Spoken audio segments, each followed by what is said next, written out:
ಹೌದು, ಸೌಮ್ಯ ಇವತ್ತು ತುಂಬ ಖುಷಿಯಲ್ಲಿ ಇದ್ದಾಳೆ. ಅವಳ ಮೊದಲ ಸಂಬಳ ಬರುವ ಶುಭ ದಿನ. ಇನ್ನು ಮುಂದೆ ಅಮ್ಮ ಕಷ್ಟಪಡಬಾರದು. ಪಾಪ ನಮಗಾಗಿ ಎಷ್ಟೆಲ್ಲ ಕಷ್ಟಪಟ್ಟಿದ್ದಾಳೆ. ಇನ್ನು ಮುಂದೆ ಅಮ್ಮ ಬರೀ ಸುಖ ಸಂತೋಷದಿಂದ ಇರಬೇಕು, ಮಹಾರಾಣಿ ಥರ ನೋಡ್ಕೋಬೇಕು ಅಂತ ಮನಸ್ಸಿನಲ್ಲೇ ಹೇಳಿಕೊಳ್ಳುತ್ತಾ ದೇವರ ಮುಂದೆ ನಿಂತು, ತಂದೆ ಆಂಜನೇಯ ಸ್ವಾಮಿ, ನಾನು ಬುದ್ಧಿ ಬಂದಾಗಿನಿಂದ ನಿನ್ನನ್ನೇ ನಂಬಿಕೊಂಡು ಬಂದೆ, ಇನ್ನೂ ಬಂದಿದ್ದೀನಿ, ಇನ್ನು ಮುಂದೇನು ನಂಬಿಕೊಂಡು ಇರುತ್ತೀನಿ. ಇಷ್ಟು ವರ್ಷ ಹೇಗೆ ನಮ್ಮನ್ನೆಲ್ಲ ಕಾಪಾಡಿಕೊಂಡು ಬಂದಿದ್ದೀಯ, ಅದೇ ರೀತಿ ಯಾವುದೇ ರೀತಿ ಯಾರಿಗೂ ಏನು ತೊಂದರೆಯಾಗದಂತೆ ನಿನ್ನ ನಂಬಿದ ಭಕ್ತರನ್ನು ಕಾಪಾಡು ತಂದೆ ಎಂದು ಕೈ ಮುಗಿದು ತಂದೆ ಫೋಟೋಗೆ ನಮಸ್ಕರಿಸಿ ತಾಯಿಯ ಪಾದಕ್ಕೆ ಬಿದ್ದು ಅಮ್ಮನ ಆಶೀರ್ವಾದ ಪಡೆದು ತಂಗಿಗೆ ಬಾಯ್ ಹೇಳಿ ಪ್ರೀತಿಯಿಂದ ಹಣೆಗೊಂದು ಮುತ್ತು ಕೊಟ್ಟು ಆಫೀಸ್ಗೆ ಹೊರಟಳು ಸೌಮ್ಯ. ರೋಡ್ ಸೈಡಿನಲ್ಲಿ ನಡ್ಕೊಂಡು ಹೋಗುತ್ತಿದ್ದಾಗ ಅವಳ ಫ್ರೆಂಡ್ ಸ್ವಾತಿ ಸ್ಕೂಟಿ ತಂದು ಅವಳ ಪಕ್ಕ ನಿಲ್ಲಿಸಿ, ಹೇ ಸೌಮ್ಯ. ಸ್ವಾತಿಯನ್ನು ನೋಡಿ, ಒಳ್ಳೆಯದಾಯ್ತು ಕಣೆ ಸ್ವಾತಿ, ನೀ ಸಿಕ್ಕಿದ್ದು ನನಗೆ. ಇವತ್ತು ಮನೆಯಿಂದ ಹೊರಡೋದು ಸ್ವಲ್ಪ ಲೇಟ್ ಆಯಿತು. ಓಹ್ ಹೌದಾ, ಬಾ ಕೂತ್ಕೋ. ಸೌಮ್ಯ ಕುಳಿತು ತನ್ನ ಕೈ ಸ್ವಾತಿ ಹೆಗಲ ಮೇಲಿಟ್ಟಳು. ಇಬ್ಬರನ್ನು ಹತ್ತ ಸ್ಕೂಟಿ ಆಫೀಸ್ ಕಡೆ ಚಲಿಸತೊಡಗಿತು. ಅಲ್ಲ ಕಣೆ, ನಾವು ಇಬ್ಬರು ಒಂದೇ ಕಡೆ ಕೆಲಸ ಮಾಡೋದು. ಹಾಗಿರುವಾಗ ನೀನೇಗೆ ಅಷ್ಟು ದೂರ ನಡ್ಕೊಂಡು ಹೋಗ್ತೀಯಾ? ಅದು ಹಾಗಲ್ಲ ಕಣೆ, ನೀನು ಒಂದೊಂದು ಸಲ ನಿನ್ನ ಅಣ್ಣನ ಜೊತೆ ಬರ್ತೀಯಲ್ಲ, ಅದಕ್ಕೆ. ಸುಮ್ಮನೆ ತೊಂದರೆ ಯಾಕೆ ಅಂದಳು ಸೌಮ್ಯ. ಇನ್ನು ಮುಂದೆ ದಿನಾಲೂ ನಾನೇ ಸ್ಕೂಟಿ ತಗೊಂಡು ಬರ್ತೆ, ಅಣ್ಣ ಬೈಕ್ ತಗೊಂಡ. ನಾಳೆಯಿಂದ ಇಬ್ರೂ ಒಟ್ಟಿಗೆ ಬರೋಣ, ಆಯಿತಾ? ಸರಿ, ಆದರೆ ಒಂದು ಕಂಡೀಷನ್. ಏನೇ ನಿನ್ನ ಕಂಡೀಷನ್? ಆಮೇಲೆ ಹೇಳ್ತೆ. ಈಗ ನಾವು ಕೆಲಸ ಮಾಡಬೇಕಾದ ಜಾಗ ಬಂತು. ಓಹ್, ಮಾತಾಡ್ತಾ ಆಫೀಸ್ ಬಂದಿದ್ದೇ ಗೊತ್ತಾಗಿಲ್ಲ. ಹಾಗೆ ಗೆಳತಿಯರಿಬ್ಬರು ಮಾತಾಡ್ತಾ ಒಳ ಹೋಗಿ ತಮ್ಮ ಕೆಲಸದ ಕಡೆ ಗಮನ ಕೊಟ್ಟರು. ಅಂತೂ ಅವಳು ಕಾಯುವ ಗಳಿಗೆ ಬಂದೇ ಬಿಡ್ತು. ಮೊದಲ ಬಾರಿ ಇಷ್ಟೊಂದು ಹಣ ತನ್ನ ಕೈಯಲ್ಲಿ ಹಿಡಿದು ನಿಂತಿದ್ದಾಳೆ. ಸಂತೋಷದಿಂದ ಅವಳ ಕಣ್ಣರಳಿತು. ತಂದೆ ಆಂಜನೇಯ ಸ್ವಾಮಿ, ನಿನ್ನ ಕೃಪೆ ಇಲ್ಲದೆ ನಾನು ಇವತ್ತು ಹೀಗೆ ಕೈಲಿ ಹಣ ಹಿಡ್ಕೊಂಡು ನಿಲ್ತಿರಲಿಲ್ಲ. ಭಕ್ತಿಯಿಂದ ಕೈ ಮುಗಿದಳು. ಸೌಮ್ಯ, ನೀನು ಈ ಸ್ಯಾಲ್ರಿಯಲ್ಲಿ ಏನೇನು ತಗೋಬೇಕು ಅಂತ ಅಂದ್ಕೊಂಡಿದ್ದೀಯಾ? ಇದು ನನ್ನ ಮೊದಲ ಸಂಬಳ ಅಲ್ವಾ? ಮೊದಲು ನನ್ನ ಆಂಜನೇಯ ಸ್ವಾಮಿಗೆ 1,001 ರೂಪಾಯಿ ಹುಂಡಿಗೆ ಹಾಕಿ ಅಮ್ಮಂಗೆ ಒಂದು ಜರಿ ಬಾರ್ಡರ್ ಸೀರೆ, ತಂಗಿಗೆ ಕಾಲೇಜ್ ಬ್ಯಾಗ್, ಡ್ರೆಸ್, ಚಪ್ಪಲಿನ ತಂದು ಕೊಡಬೇಕು. ಎಲ್ಲ ದುಡ್ಡು ಇವತ್ತೇ ಖಾಲಿ ಮಾಡೋ ಹಾಗಿದೆ. ಕಾಲೇಜಿಗೆ ಹೋಗೋ ಹುಡುಗಿಗೆ ಪಾಪ, ಅವಳಿಗೂ ಆಸೆಗಳಿರುತ್ತೆ ಅಲ್ವಾ? ಎಲ್ಲರ ಹಾಗೆ ತಾನು ಒಳ್ಳೊಳ್ಳೆ ಬಟ್ಟೆ, ಚಪ್ಪಲು, ಸರ, ಬಳೆ, ಒಲೆ, ಹೀಗೆ ಏನೇನೋ ಆಸೆಗಳಿರುತ್ತೆ. ಪಾಪ ನನ್ನ ತಂಗಿ ಒಂದು ದಿನನೂ ಬಾಯಿ ಬಿಟ್ಟು ಕೇಳಲಿಲ್ಲ ಗೊತ್ತಾ? ಸರಿ, ಬಾಕಿ ಇರೋದು ಏನು ಮಾಡ್ತಿರೋ ತಾವು? ಇನ್ನು ಮಿಕ್ಕಿದ್ದು ಮನೆ ಖರ್ಚಿಗೆ ಅಂತ ಅಮ್ಮನ ಕೈಲಿ ಕೊಡ್ತೀನಿ. ಏನೇ ನೀನು ಎಲ್ಲ ಹೇಳಿದೆ, ನೀನೇನು ತಗೊಳ್ತೀಯ ಅಂತ ಹೇಳಲಿಲ್ಲ? ಅಯ್ಯೋ, ನನಗೇನೇ ಬೇಕು, ಅಮ್ಮ ತಂಗಿ ಖುಷಿ ಆದರೆ ನನಗಷ್ಟೇ ಸಾಕು. ಪಾಪ ಅಮ್ಮ ನಮಗಾಗಿ ಏನೇನು ಮಾಡಬೇಕೋ ಅವರ ಶಕ್ತಿ ಮೀರಿ ಮಾಡಿದ್ದಾರೆ ಕಣೆ ಅಂದಳು ಸೌಮ್ಯ. ಅದು ನಿಜ ಕಣೆ, ಅಟ್ಲೀಸ್ಟ್ ನಿನಗೋಸ್ಕರ ಒಂದು ಒಳ್ಳೆಯ ಚಪ್ಪಲಿ ಆದರೂ ತಗೊಳ್ಳೆ. ಅಯ್ಯೋ, ನನಗೇಕೆ, ಈಗಿರೋದೇ ಸಾಕು, ಮುಂದಿನ ಸಂಬಳ ಬರೋ ತನಕ ಆರಾಮಾಗಿ ಸಾಕು. ಹೌದು, ನನಗೂ ಕಣ್ಣು ಕಾಣುತ್ತೆ, ಪಿನ್ ಹಾಕಿಕೊಂಡಿರೋದು.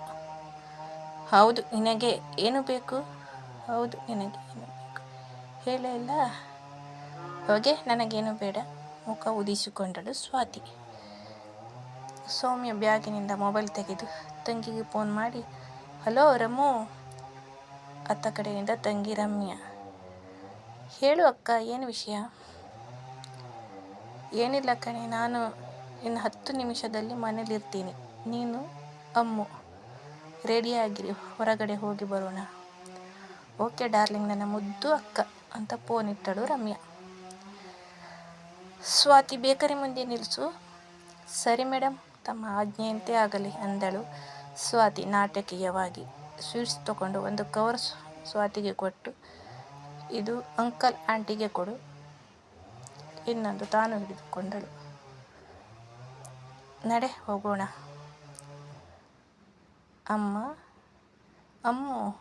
ಅಮ್ಮು ಎಲ್ಲಿದ್ದೀಯಾ? ಅನ್ನುತ್ತಾ ಒಳಗೆ ಬಂದಳು. ಆಗ ರಮ್ಯಾ, ಅಕ್ಕ, ಅಮ್ಮ ಅಮ್ಮನವರ ಮನೆಯಿಂದ ಇನ್ನೂ ಬಂದಿಲ್ಲ. ನಾನು ಬೆಳಿಗ್ಗೆನೇ ಹೇಳಿದ್ದೆ ತಾನೇ, ಮತ್ತ್ಯಾಕೆ ಈ ಟೈಮಿಗೆ ಹೋಗಿದ್ದು? ಅದು ಸಾವಿತ್ರಮ್ಮನವರ ಕಿರಿಮಗಳು ಜಾನ್ವಿ ಅಮೆರಿಕದಿಂದ ಬಂದಿದ್ದರಂತೆ. ಮಾಣಿ ಬಂದು ಅಮ್ಮನ ಕರಕೊಂಡು ಹೋದ್ರು ಕಣೆ.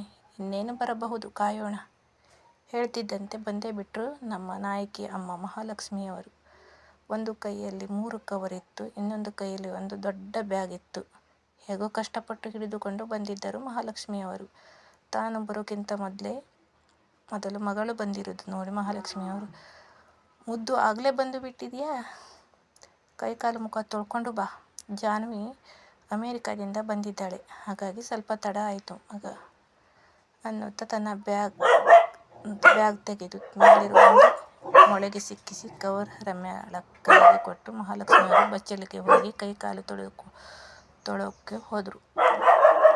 ಅಮ್ಮ, ಇನ್ನು ಮುಂದೆ ನೀನು ಹೀಗೆ ಕಷ್ಟಪಡೋದು ಬೇಡ ಅಂದರು ಸೌಮ್ಯ. ಆಗ ತಾಯಿ ಅಂದರು, ರಮ್ಯಾ ಓದು ಮುಗಿಯಲಿ, ಆಮೇಲೆ ನಾನು ಆರಾಮಾಗಿ ನಿಮ್ಮೊಂದಿಗಿರುತ್ತೀನಿ. ರಮ್ಯಾ ಓದಿ ಕಂಪ್ಲೀಟ್ ಆಗೋಕ್ಕೆ ಇನ್ನೂ ಟೈಮ್ ಇದೆ ಅಮ್ಮ. ಅವಳು ಆಸೆ ಪಟ್ಟಂತೆ ಮೆಡಿಕಲ್ ಕಾಲೇಜಿನಲ್ಲಿ ಸೀಟ್ ಸಿಕ್ಕರೆ ಸಾಕು ಅಂದಳು ಸೌಮ್ಯ. ಆಗ ರಮ್ಯಾ ಹೇಳಿದಳು, ಅಕ್ಕ, MBBS ಮಾಡೋಕ್ಕೆ ತುಂಬ ದೊಡ್ಡ ಮೊತ್ತ ಬೇಕಾಗುತ್ತೆ. ಅಷ್ಟೊಂದು ಹಣ ಹೊಂದಿಸೋದು ಕಷ್ಟ ಆಗುತ್ತದೆ. ಬೇಡ, ನಾನು ಸುಮ್ಮನೆ BBA ಮಾಡ್ತೆ ಅಕ್ಕ. ನೀನು ಸುಮ್ಮನಿರು, ಓದಿನ ಕಡೆ ಗಮನ ಹರಿಸಬೇಕು ಎಂದು ಹೇಳಿದಳು ಸೌಮ್ಯ. ನನ್ನಿಂದ ಆದಷ್ಟು ಪ್ರಯತ್ನ ಮಾಡ್ತೆ. ಸ್ಕಾಲರ್ಶಿಪ್ಗೆ ಅಪ್ಲಿಕೇಶನ್ ಹಾಕ್ತೀನಿ, ಆದಷ್ಟು ಹೆಲ್ಪ್ ಆಗುತ್ತೆ. ಹಿಂದಿನ ಸ್ಕಾಲರ್ಶಿಪ್ ಬಂದಿದ್ದು ಹಾಗೇ ಇದೆ. ಈ ಸಲ ಅದನ್ನೇ ಅಡ್ಮಿಷನ್ಗೆ ಸಾಕಾಗುತ್ತೆ. ಅದೆಲ್ಲ ಏನು ಬೇಡ, ಅಡ್ಮಿಷನ್ಗೆ ನಾನು ನೋಡ್ಕೊಳ್ತೆ. ಅದರ ಬಗ್ಗೆ ನಿನಗೆ ಟೆನ್ಷನ್ ಬೇಡ. ಸ್ಕಾಲರ್ಶಿಪ್ ಹಾಗೆ ಇರಲಿ, ಎಮರ್ಜೆನ್ಸಿಗೆ ಆಗುತ್ತೆ ಅಂದಳು ಸೌಮ್ಯ. ಅಮ್ಮು, ಅದೇನು ಕವರು? ಅದಾ, ನಮಗೆ 3 ಜನರಿಗೂ ಬಟ್ಟೆ ತಗೊಂಡು ಬಂದಿದ್ದಾರೆ ಜಾನ್ವಿ. ಪಾಪ, ಅವರು ಪ್ರತಿ ಸಲ ಮರೆಯದೆ ಬಟ್ಟೆ ತರುತ್ತಾರೆ. ಅವರ ಋಣ ತುಂಬ ಇದೆ. ಅವರಿಂದ, ಅವರ ಮನೆಯವರಿಂದ ನಮಗೆ ತುಂಬ ಹೆಲ್ಪ್ ಆಗಿದೆ. ಹೌದು ಕಣೆ, ಮನೆ ಕಟ್ಟೋ ಸಮಯದಲ್ಲಿ ಅದೆಷ್ಟು ಸಹಾಯ ಮಾಡಿದ್ದಾರೆ, ಅದೆಲ್ಲ ನೆನಪಿಟ್ಟುಕೊಂಡು ಅವರ ಯಾವ ಸಮಯದಲ್ಲಿ ಕರೆದರೂ ನಾನು ಆಗಲ್ಲ ಅನ್ನದೇ ಹೋಗುವುದು ಅಂದರು ಮಹಾಲಕ್ಷ್ಮಿ ಅವರು.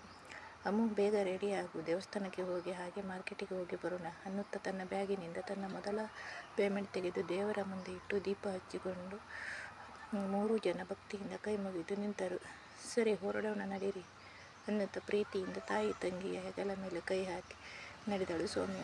ಆಂಜನೇಯ ಸ್ವಾಮಿ ದರ್ಶನ ಪಡೆದು ಹುಂಡಿಗೆ 1001 ರೂಪಾಯಿ ಹಾಕಿ ತಾಯಿ ಆರೋಗ್ಯ ಮತ್ತು ತಂಗಿ ಶಿಕ್ಷಣಕ್ಕಾಗಿ ಬೇಡಿಕೊಂಡು ಸ್ವಲ್ಪ ಸಮಯ ಕೂತು ಶ್ರೀರಾಮ್ ಜಯರಾಮ್ ಹೇಳಿ ಮಾರ್ಕೆಟ್ ಕಡೆ ಹೊರಟರು.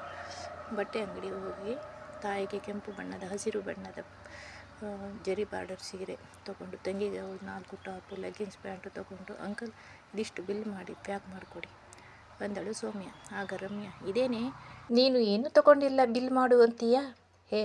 ಹೊಗೆ, ನನಗಿರೋದು ಡ್ರೆಸ್ ಎಲ್ಲ ಬೇಗ ಹರಿದು ಹೋದರೆ ಸಾಕಾಗಿದೆ. ಮನೆ ತುಂಬ ಎಲ್ಲಿ ನೋಡಿದ್ರು ಬಟ್ಟೆನೇ ಜೋತಾಡುತ್ತೆ. ಇನ್ನು ಜಾನ್ವಿ ಅಕ್ಕ ಹೊಸ ಬಟ್ಟೆ ಬಿಟ್ಟು ಅದೆಷ್ಟು ಅವರ ಬಟ್ಟೆ ಕಳಿಸಿದ್ದಾರೆ ಅಂದಳು ಸೌಮ್ಯ. ಆದರೂ ಅಕ್ಕ, ನಿನ್ನ ದುಡ್ಡಲ್ಲಿ ನಿನಗೊಂದು ತಗೊಳ್ಳೆ ಅಂದಳು ರಮ್ಯಾ. ಬೇಡ ಕಣೆ, ಮುಂದಿನ ತಿಂಗಳು ನೋಡೋಣ ಅಂದಳು ಸೌಮ್ಯ. ಹಾಗಾದರೆ ನನಗೂ ಬೇಡ, ಜಾನ್ವಿ ಅಕ್ಕ ತಂದಿರೋದು ಸಾಕು, ಇದೆಲ್ಲ ವಾಪಸ್ ಮಾಡು ಅಂದಳು ರಮ್ಯಾ. ಹೌದು ಕಣೆ, ನನಗೂ ಜಾನ್ವಿ ತಂದಿರೋದೇ ಸಾಕು, ಬಾ ಮನೆಗೆ ಹೋಗೋಣ, ಬನ್ನಿ ಅಂದರು ತಾಯಿ ಮಹಾಲಕ್ಷ್ಮಿಯವರು. ಸರಿ ಬಿಡಿ, ನಾನೊಂದು ರೈನ್ ಕೋಟ್ ತಗೊಳ್ತೆ. ಹೇಗಿದ್ರು ನಾಳೆಯಿಂದ ಸ್ವಾತಿ ಸ್ಕೂಟಿಯಲ್ಲಿ ಹೋಗ್ತೀನಿ, ಬೇಕಾಗುತ್ತೆ. ಹಾಗೆ ಮನೆಗೆ ಬೇಕಾಗಿರೋದೆಲ್ಲ ರೇಷನ್ ತಗೊಂಡು ಕೊನೆಗೆ ಪಾನಿಪುರಿಯನ್ನು 3 ಜನ ತಿಂದು ಮನೆಗೆ ಹಾಗೆ ಬರುತ್ತಾ ಪೂಜೆ ಸಾಮಗ್ರಿ ಅಂಗಡಿ ರಂಗಮ್ಮನ ಹತ್ತಿರ ನಿತ್ಯ ಪೂಜೆಗೆ ಬೇಕಾಗಿದ್ದೆಲ್ಲವನ್ನು ತಗೊಂಡು, ಆಂಟಿ, ಇವತ್ತು ನನ್ನ ಮೊದಲ ಸಂಬಳ ಬಂದು ಸ್ವೀಟ್ ತಗೊಳ್ಳಿ. ಹೌದಾ ಪುಟ್ಟಿ, ದೇವರು ನಿನ್ನ ಒಳ್ಳೆಯದು ಮಾಡಲಿ, ನಿನ್ನಿಂದ ಇವತ್ತು ನನಗೆ ವ್ಯಾಪಾರ ಜಾಸ್ತಿ ಆಗ್ತಿದೆ ಅಂದರು ರಂಗಮ್ಮ. ಅದು ಹೇಗೆ ಆಂಟಿ ಕೇಳಿದಳು ರಮ್ಯಾ. ಓ ಅದಾ, ಇಲ್ಲಿಗೆ ಬರೋರೆಲ್ಲ ದೊಡ್ಡ ಅಂಗಡಿಯಿಂದ ಖರೀದಿ ಮಾಡಿ ದೇವಸ್ಥಾನಕ್ಕೆ ತಗೊಂಡು ಹೋಗ್ತಿದ್ರು. ಪರಿಚಯದವರು ಒಂದು 5-6 ಜನ ಮಾತ್ರ ಇಲ್ಲಿಗೆ ಬರೋರು. ಈಗ ಹಾಗಲ್ಲ, ಎಲ್ಲರೂ ಬಂದು ತಗೊಳ್ಳೋ ಹಾಗೆ ಮಾಡಿದ್ದು ನಿನ್ನ ಅಕ್ಕನೇ. ಹೇಗೆ? ನನಗೆ ಅರ್ಥ ಆಗಲಿಲ್ಲ ಆಂಟಿ. ಅಂದರೆ ನಿನ್ನ ಅಕ್ಕ ತನಗೆ ಗೊತ್ತಿರೋರಿಗೆಲ್ಲ ನನ್ನ ಅಂಗಡಿಗೆ ಕರೆತಂದು ಪರಿಚಯ ಮಾಡಿಸಿ ಇಲ್ಲೇ ಪೂಜೆ ಸಾಮಾನೆಲ್ಲ ತಗೊಳ್ಳೋ ಹಾಗೆ ಮಾಡಿ ನನ್ನ ಅಂಗಡಿನ ಸಾಮಾನಿನಿಂದ ತುಂಬಿ ತುಳುಕೋ ಥರ ಮಾಡಿದ್ದಾಳೆ ನನ್ನ ಪುಟ್ಟಿ ಅಂದರು ರಂಗಮ್ಮ ಹಿಂದಿನಿಂದೆಲ್ಲ ನೆನಪು ಮಾಡಿಕೊಂಡು ಹೇಳಿದರು ಖುಷಿಯಾಗಿ. ಆಗ ಸೌಮ್ಯ ತನ್ನೆರಡೂ ಕೈಯಿಂದ ರಂಗಮ್ಮನ ಕೆನ್ನೆ ಪ್ರೀತಿಯಿಂದ ಹಿಂಡಿ, ಅಯ್ಯೋ ನನ್ನ ಮುದ್ದು ರಂಗು, ಅದೆಲ್ಲ ಏನೂ ಇಲ್ಲ. ನನಗೆ ಗೊತ್ತಿರೋರಿಗೆಲ್ಲ ಹೇಳಿದೆ, ನಿಮ್ಮ ಒಳ್ಳೆಯ ಗುಣಕ್ಕೆ ಅವರೇ ನಿಮ್ಮ ಅಂಗಡಿಗೆ ಬಂದು ಖರೀದಿ ಮಾಡುತ್ತಾರೆ. ಅದೇನು ಮಹಾ ಮಾಡಿದ್ದೀನಿ ನಾನು ಅಂತ ಹೇಳ್ತೀರಾ ಅಂದಳು ಸೌಮ್ಯ. ತಾಯಿ ತಂಗಿ ಇಬ್ಬರಿಗೂ ಸೌಮ್ಯಳ ಬಗ್ಗೆ ಹೆಮ್ಮೆ ಆಯಿತು. ಉಳಿದ ಕಥೆಯನ್ನು ಮುಂದಿನ ಭಾಗದಲ್ಲಿ ವೀಕ್ಷಿಸಿ. ನಿಮ್ಮ ಅನಿಸಿಕೆ ಅಭಿಪ್ರಾಯದ ನಿರೀಕ್ಷೆಯಲ್ಲಿ, GRB. ಈ ಕಥೆ ನಿಮಗೆ ಇಷ್ಟವಾಗಿದ್ದರೆ ಲೈಕ್ ಮಾಡಿ, ಶೇರ್ ಮಾಡಿ, ಸಬ್ಸ್ಕ್ರೈಬ್ ಮಾಡ್ಕೊಳ್ಳಿ.